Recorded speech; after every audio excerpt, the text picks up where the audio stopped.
Have you ever encountered someone who seemed truly grounded, spoke uncomfortable truths, or challenged your perspective on healing and growth?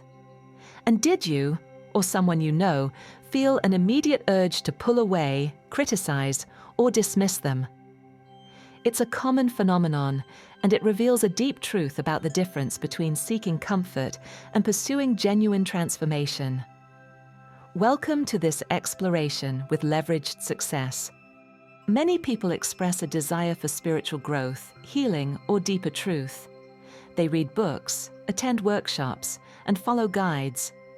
However, the kind of growth they often unconsciously seek is one that feels good, validates their current beliefs, and avoids confronting pain. Authentic spiritual work is rarely just comfortable. It challenges the ego, requires facing difficult emotions, and demands consistent inner discipline.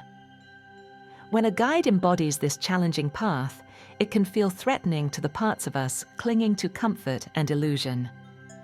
This discomfort often leads to rejection of the very person who could facilitate real change.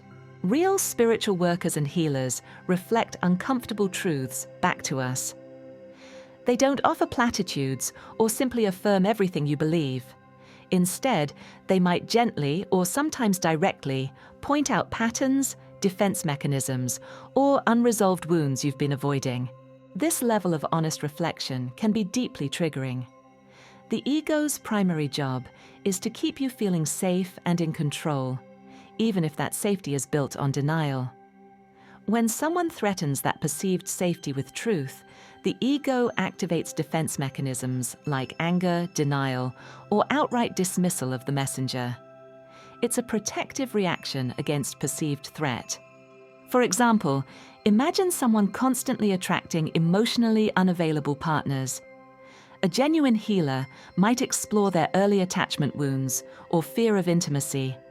This truth, while potentially liberating, can feel like an attack on their identity or past choices, leading them to reject the healer as judgmental or negative. Authentic personal growth and spiritual development demand radical self-accountability.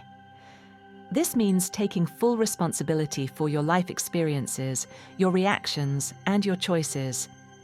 It requires letting go of the narrative that others, circumstances, or external forces are solely to blame for your struggles. Accountability dismantles the comfort of victimhood. While acknowledging past hurts is crucial, dwelling in blame prevents empowerment.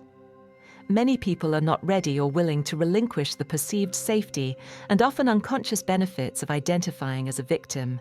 It can feel like losing a core part of their identity. Consider someone who blames their lack of success entirely on their upbringing or a past relationship. A spiritual teacher focused on empowerment might challenge them to identify their own limiting beliefs or self-sabotaging behaviors. This challenge to their established narrative can be met with resistance, labeling the teacher as insensitive or lacking empathy.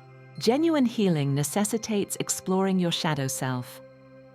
This involves acknowledging, understanding, and integrating the parts of yourself that you have repressed, denied, or deemed unacceptable. These can include difficult emotions, past traumas, perceived flaws, or unconscious motivations. Shadow work is often uncomfortable and can stir up significant pain, shame, fear, or guilt. It requires courage to look at aspects of yourself you've worked hard to hide, even from yourself. Guides who facilitate this deep inner exploration are leading you into territory that can feel dangerous or overwhelming. For instance, a trauma-informed guide might help someone uncover deep-seated anger or shame related to childhood experiences. The process of bringing these suppressed emotions to the surface can be intensely painful. The client might abruptly end the work, feeling it's too much, or deciding the guide is somehow making things worse rather than facing the difficult emotions themselves. Projection is a psychological defense mechanism where individuals unconsciously attribute their own unacceptable thoughts, feelings, or impulses onto another person. In the context of spiritual or healing relationships, People often project their own fears, insecurities, or unresolved issues onto the guide or worker. It is often easier to criticize, demonize, or find fault with the external guide than it is to confront the uncomfortable truth within oneself. The guide becomes a screen onto which the individual projects their own internal conflict. This allows the ego to avoid self-examination by focusing on the perceived flaws of the other person. For example, a spiritual worker who maintains clear boundaries or calls out avoidance might be accused of being controlling or rigid. This accusation might be a projection of the client's own fear of losing control or their resistance to structure and discipline in their own lives. The focus shifts from their internal resistance to the guide's external behavior. Not everyone who engages with spiritual or self-help content is genuinely seeking profound inner transformation. Some are looking for comfort, inspiration, or a sense of belonging without the challenging work. They might be drawn to the aesthetics, rituals, or high-vibe aspects of spirituality as a form of escapism or self-soothing. Real healing and growth are often messy, uncomfortable, and require dismantling old identities and comfort zones. It doesn't always feel uplifting or positive in the moment. It involves grieving, confronting pain, and letting go of illusions. This contrasts sharply with a desire for constant positivity or spiritual entertainment. Consider someone who enjoys discussions about angels and manifestation, but becomes uncomfortable when the conversation turns to processing grief or confronting limiting beliefs. They might leave a community or dismiss a teacher who focuses on the deeper, more challenging aspects of the human experience, labeling it as low vibration or too heavy. They were seeking comfort and validation, not the difficult process of evolution. If you are a spiritual worker, healer, or guide, understanding these dynamics is crucial for your own well-being and effectiveness. Expecting resistance is not cynicism, it's realism. Know that when you offer authentic truth or challenge, it will trigger defense mechanisms in some individuals. This is not a reflection of your worth or skill, but a natural part of the healing process for the other person. Lead with compassion, but don't coddle. Your role is to hold a space for truth and growth, which sometimes requires directness. Balance your honesty with empathy and understanding for the difficulty of the journey. Speak clearly and kindly, but do not dilute the truth to make it palatable. Model the work you teach. Your own grounded presence, integrity, and willingness to do your own inner work are powerful tools.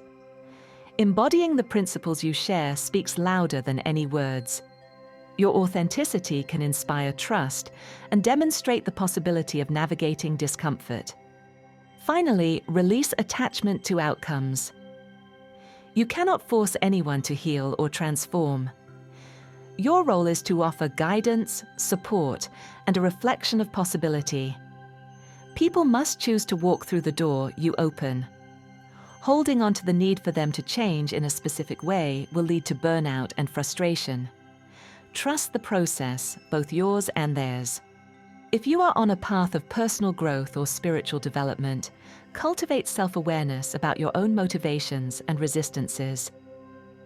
Ask yourself honestly, am I truly ready and willing to transform, or am I primarily seeking comfort, validation, or temporary relief?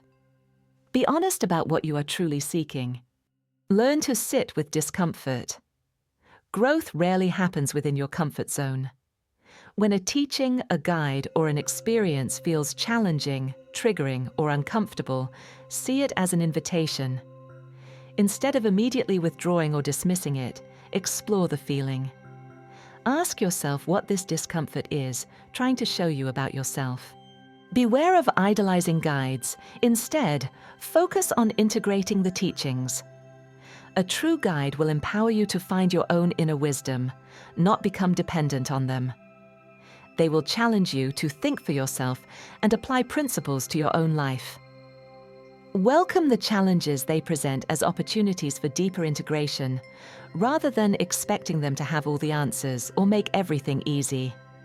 Recognize and avoid spiritual bypassing. This is the tendency to use spiritual concepts or practices to avoid dealing with unresolved emotional issues, psychological wounds, and developmental tasks. Healing isn't always positive vibes only. Sometimes it involves deep grief, anger, or confusion. Allow yourself to feel the full spectrum of human emotion as part of your path. People often reject authentic spiritual warriors, workers, and healers, not because they are wrong, but precisely because they are right in ways that challenge our deepest defenses. Real healing is not a superficial fix or a constant state of bliss. It is often a profound, sometimes painful process of dismantling and rebuilding, a soul surgery. Those who walk this path with integrity will not sugarcoat the difficulty. If you genuinely desire profound transformation, you must cultivate the courage to face discomfort, take radical responsibility, explore your shadow, and discern between comfort and truth. The willingness to be broken open is the first step towards true wholeness. Thank you for joining this discussion on leveraged success. If this video resonated with you and offered valuable insights for your journey, please hit the like button. Subscribe to the channel for more content that explores the depths of personal growth and authentic living. Who in your life is navigating these challenges? Share this video with them. Your support helps us create more content like this. Let us know in the comments what resonated with you the most or what your experiences have been.